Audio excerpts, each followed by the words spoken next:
नमस्कारम। मैं डॉक्टर रेखा वर्मा, सह आचार्य राजकीय बंगड़ महाविद्यालय टीटवाना से। आज हम बात करते हैं बीए प्रथम वर्ष में हिंदी साहित्य और प्रथम प्रश्न पत्र की, और बात हम कर रहे हैं कबीर की। आज हम बात करते हैं कबीर के पद तथा शब्द। कबीर के पद अपनी रचना दृष्टि तथा गूढ़ सिद्धांतों के कारण महत्वपूर्ण हैं। कबीर ग्रंथावली प्राचीन एवं प्रामाणिक ग्रंथ है।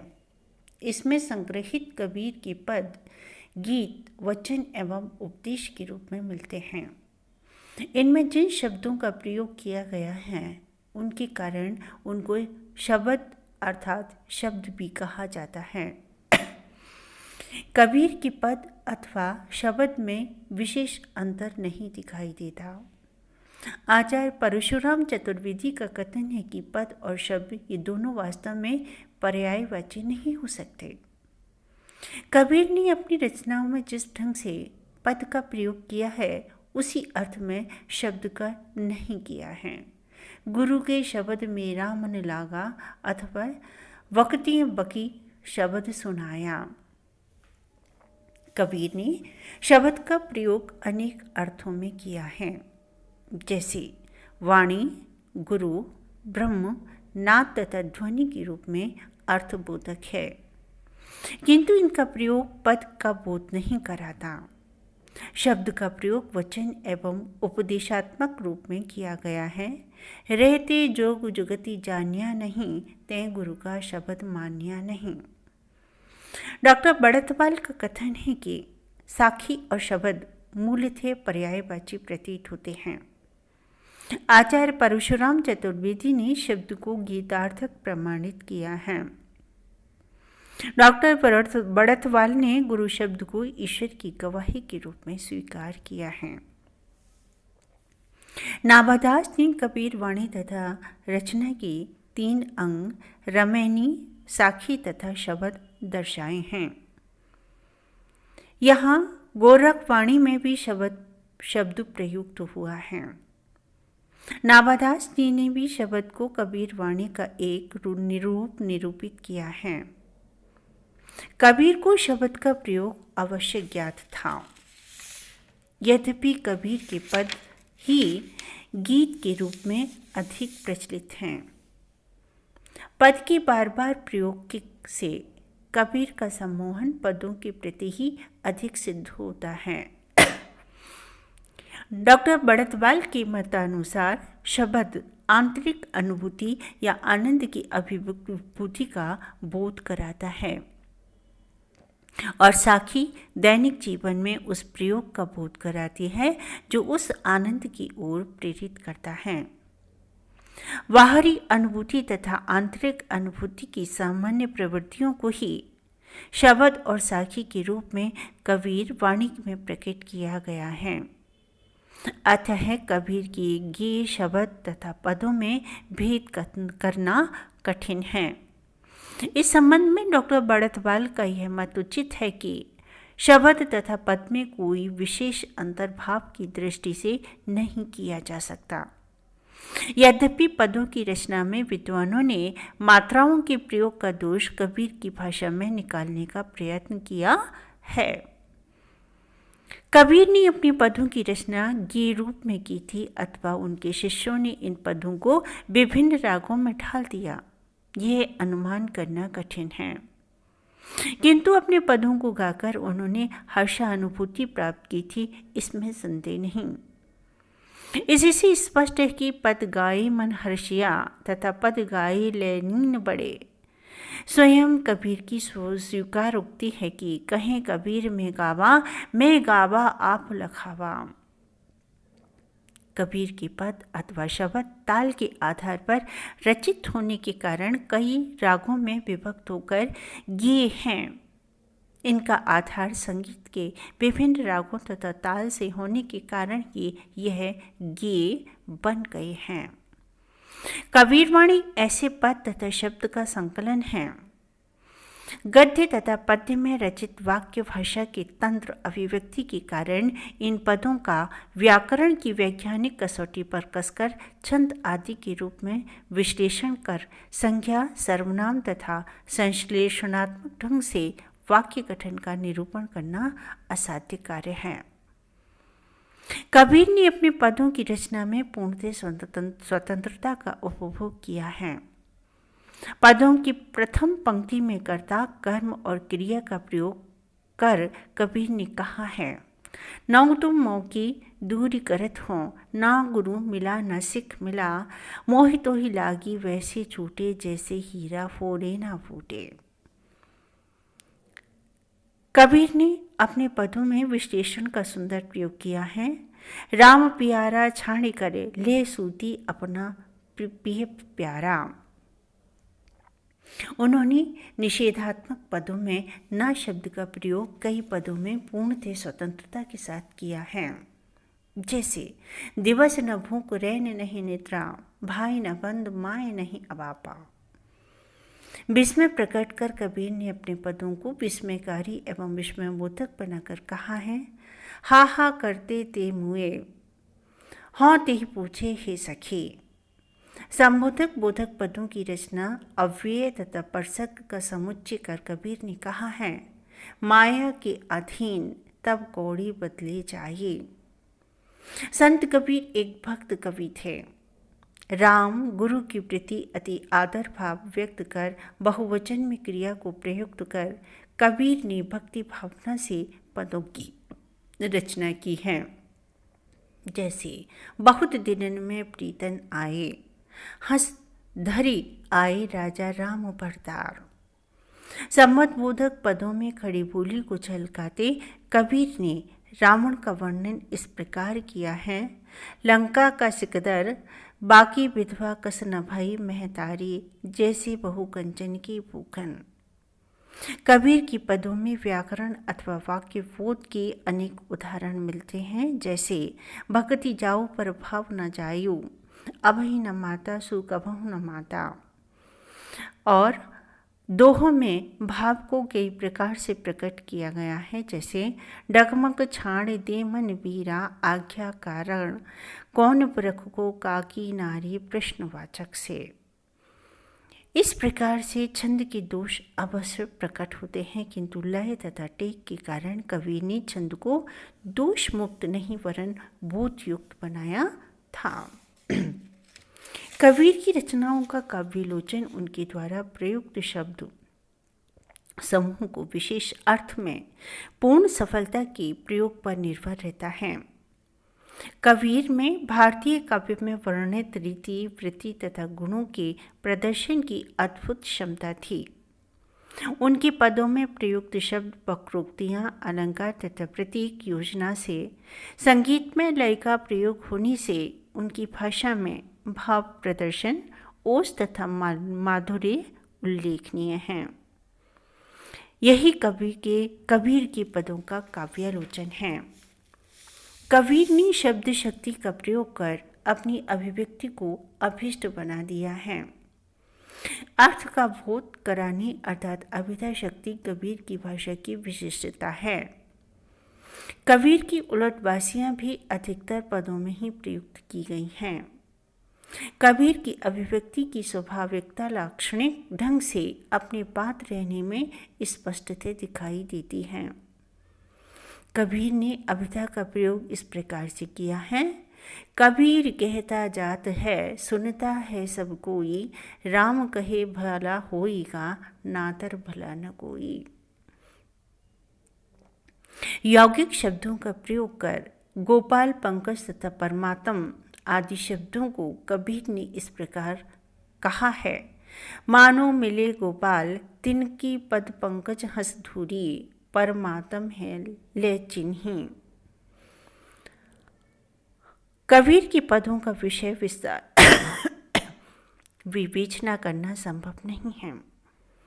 ईश्वर की शुद्ध भक्ति, मानव समाज के प्रति गहरी सहानुभूति उनके पदों का विषय है। कबीर की पदों की भाषा कहीं कहीं व्यंग्यात्मक एवं उपहासपूर्ण भी हो गई है। आचार्य परशुराम चतुर्वेदी के शब्दों में कबीर साहब का मुख्य विषय अर्थात संसार की वास्तविक स्थिति एवं आत्मज्ञान के अनुभव के बिना माया के वशीभूत हो भ्रम के कारण विविध विडंबनाओं के फेर में पड़कर सदा दुख उठाते रहने वाले संसारी जीवों को सचेत करके उन्हें सच्चे मार्ग पर लाने का प्रयत्न करना मुख्य सिद्धांत बनकर सब में प्राय एक समान ही वर्तमान है। कबीर के द्वारा रचित मूल पदों की संख्या कितनी है यह कठिन है। कबीर के पद वास्तव में मूल रूप से उनके पद हैं कि कुछ पद छेपक बनकर उनके पद बन गए हैं, यह भी सोचने का विषय है। शंकर के अद्वैतवाद में माया को सृष्टि कारक कहा गया है, किंतु संत कबीर ने माया की अनेक स्थानों पर निंदा कर माया को भ्रमजाल तथा अज्ञान का कारण बताया है। माया जैसी मोहिनी भाई, जेते जीव तेते दहकाई। कबीर माया चोरट, मुसी मुसी जावे हाट। एक कबीरा ना मुसे, जिनकीनी बारह हाट। माया से आसक्त व्यक्ति वासना की संसारहीनता का अनुभव करके भी माया आदि की प्राप्ति के लिए ईश्वर से प्रार्थना करते देखे गए हैं। कबीर ने लोगों के इस मूर्खतापूर्ण विचार को लक्षित करते हुए कहा है, का मांगू कुछ थिर न रहाये, देखत नैन चला जग जाये। इस व्यर्थता के साथ ही वैभव को क्षणिक कहकर अंततः वैभवशाली व्यक्ति के अंत को रावण का दृष्टांत देकर कबीर ने कहा, राम थोड़े दिन को का धन करना, धंधा बहुत निहात ही भरना। माया के बंधन को सर्पणी का रूप मानकर कबीर ने माया रूपी सर्पणी द्वारा संसार को डसना तथा लूटना निरूपित कर राम नाम से ही इस बंधन से छूटने का उपदेश दिया है। हम देखत जिनि शुभ जग लुटिया, कहें कबीर पे राम कही छुटिया। पंडितों द्वारा माया के अर्थ में विद्या को बेचने पर उनके जन्म को धिक्कारते हुए कबीर ने पद रचना की है। मन के अंधे आप न बुझाई, काहे बुझावे भाई। मैया कारण विद्या बेचहु, जन्म अबेरिधा भाई। केवल राम पर ही भरोसा कर। संत कबीर ने सगे संबंधी के संबंधों को क्षणिक कहकर विरक्त भावना से पद रचना की है। मैं परदेसी काहे पुकारो, यहाँ नहीं को मेरा। यह संसार ढूंढ सब देखा, एक भरोसा तेरा। मानव का स्वयं की शरीर के प्रति सम्मोहन एवं आकर्षण को कबीर ने मूर्खतापूर्ण दर्शाकर डोली, अलग अलग सूतों से बुना हुआ खटोला आदि रूपकों के आधार पर पदों द्वारा कागज पर पुतला और अंत में नष्ट होकर काष्ठ के साथ भस्म कर देने वाला तथा भूमि में गाड़ने पर कृमियों द्वारा विनिष्ट कर देने वाला कहा है। पंचतत्व के संयोग से निर्मित शरीर को आकर्षक बनाने के लिए मनुष्य द्वारा चौवा चंदन तथा पुष्ट करने के लिए खीर खांड घृत के उपयोग पर शरीर की क्षण भंगुरता की ओर ध्यान आकर्षित कर कबीर ने शरीर को कागज की पुड़िया, पुतला, पानी का बुदबुदा आदि शब्दों को प्रयुक्त कर पदों की रचना की है। जैसे माटी केरा पुतला, काहे गर्भ कराए रे। दिवस चारी को पैखनो, फिर माटी मिल जाए रे। इस क्षणभंगुरता तथा अस्थायी प्रकृति के लिए माया को ही दोष देकर उसे त्यागने की असमर्थता पर कबीर ने पदों की रचना की है। हिंदुओं की व्रत पूजा, पाठ, तीर्थ यात्रा तथा स्वर्ग की झूठी आशा जैसे विषयों को केंद्रित कर वे कहते हैं, जब लग है वैकुंठ की आशा, तब लग नहीं हरिचरण निवासा। बाहरी देह खिए ठानी, भीतर तोले घर मूसा। स्वांग सेत करनीन में निकाली, कहा भयोगरी माला ढाली। ईश्वर की प्राप्ति के लिए स्वयं के हृदय को टटोलने पर ही परमात्मा के हृदय में निवास करने को कबीर ने अपने पद में इस प्रकार कहा है। रे मन बैठे कितने जनि बयासी, हृदय सरोवर है अविनाशी। मैं ते में एडो नाही, आप अकल सकल घर माही। हरि मरे ही तो हम हैं मरी हैं, हरि न मरे हम काहे कुमरी हैं। शरीर की नश्वरता तथा अजर अमर होने के प्रति कबीर के इन पदों की व्यवहारिक दृष्टिकोण की झलक मिलती है। कबीर ने स्वयं के बारे में स्पष्ट रूप से कहीं भी कुछ भी व्यक्त नहीं किया है, किंतु उनके कुछ पदों से उनकी जाति तथा जाति संबंधी धारणा का आभास मिलता है। जाति जुलाहा मति को धीर, हर से गुण रमे कबीर। कहें कबीर जुलाहा, तू ब्राह्मण में काशी का चुलाहा। जाति जुलाहा नाम कबीरा, अजहु पति सी नाही।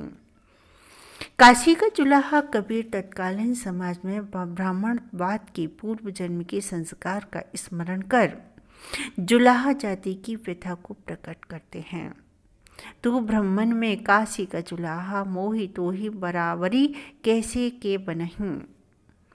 काशी और मगहर का जन्म एवं मरण स्थल का आभास कबीर के इस पद से होता है। जो मैथिल को साचा व्यास, तोर मरण में हो मगहर पास। क्या काशी का मगहर ऊसर, जो पे हृदय राम बस मोर। माता की व्यथित उद्गारों को कबीर ने पद के रूप में कर अपनी व्यक्तिगत व्यथा का आभास दिया है। अपनी स्त्री लोई के प्रति प्रेम प्रकट कर कबीर ने रचना की है। कहत कबीर सुनहु रे रोई, अब तुमरी परितीति न होई। कबीर की दोहे तथा पदों से उनके धर्म के संबंध में स्वतंत्र विचारधारा के निर्धारण का स्पष्ट आभास मिलता है। पंडित मूला जो लिख दिया, छाड़ चले हम कछु न लिया। उनके प्रसिद्ध और उदाहरण हैं, हिंदू कहो तो मैं नाही, मुस्लिम भी नाही, पंच तत्व का पोतरा, ये भी खिले माही। कबीर के पदों से स्पष्ट झलकता है कि वे गुरु गोरखनाथ के प्रति श्रद्धानत थे। कबीर ने संत नामदेव तथा जयदेव को भी आदर दिया है। गुरु प्रसादी जयदेव नामा, भक्ति की प्रेम नहीं है जाना। आपन कर्म मेटो जाई, तथा कर्म की बात निरारी, कहकर कबीर ने गीता के कर्मपात के प्रति पूर्ण आस्था प्रकट की है। कबीर की सिद्धांतों तथा प्रयत्नों के बारे में आचार्य परशुराम चतुर्वेदी ने उदाहरण कहा कि विवेचना की है। अभी अंतरिम निरंग समाना, लोग कहें कबीर बोराना। हरि मरे हैं तो हमहु मरे ही हैं, हरि न मरे हम काहू को मरे हैं। कहें कबीर हूँ ताका दास, माया माही रहे उदास। इस प्रकार से कबीर के पद शब्द तथा गीत भाषा एवं विषय की दृष्टि से अत्यंत व्यापक हैं। हिंदी साहित्य में विद्यापति के बाद में कबीर ने ही आत्मोपासना के प्रवाह में पदों की रचना कर गीत साहित्य को एक महत्वपूर्ण देन दी है। विद्यापति तथा बिहारी के श्रृंगार विषयक गीत काव्य से परे संत कबीर ने भक्ति तथा अध्यात्म तथा भक्ति श्रृंगार से ओतप्रोत पदों की रचना कर हिंदी काव्य साहित्य में अपना विशिष्ट स्थान बना लिया है।